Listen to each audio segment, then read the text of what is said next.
Welcome back. Today we're going to be installing npm packages. First thing we want to do is to install npm. We can just basically type npm space init, press enter, then it's going to give us a way to configure a package, which is a configuration file. So basically we're going to leave everything as default, but if you want to change things you can. Like the package name is basically the default folder right now. We could just change it to whatever we want. We can also change the version to whatever we want, and just give it a description if we wanted to.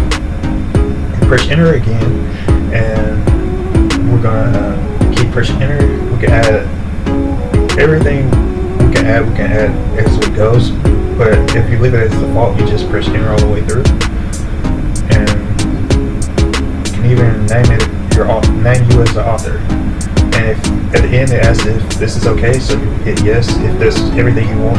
So then it creates a package JSON file, and if you go to back to your editor, you can actually see the package JSON file in your file system.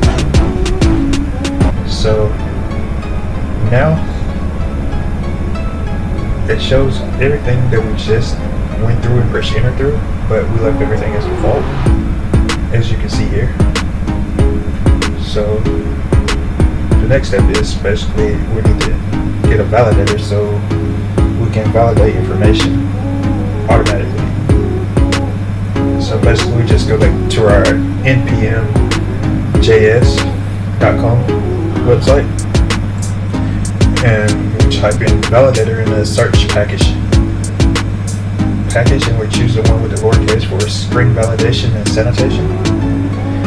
And once we click on it, we should get the weekly downloads, the version, and as you can see, the version of this one is 13.60, and this is basically just information on how to install it and how to use it. And so basically what we're going to do is use the ES6 version, but you can also use the no ES6 also if you weren't using the current versions of JavaScript. But npm validator is how you install it, and the I stands for install.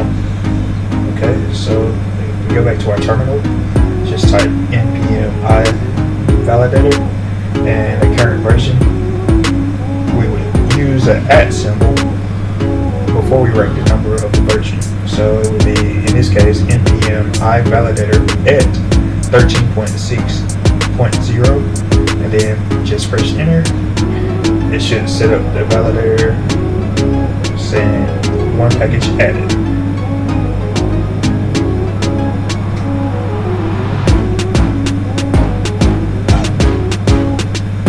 Okay, as you can see, we'll go back to our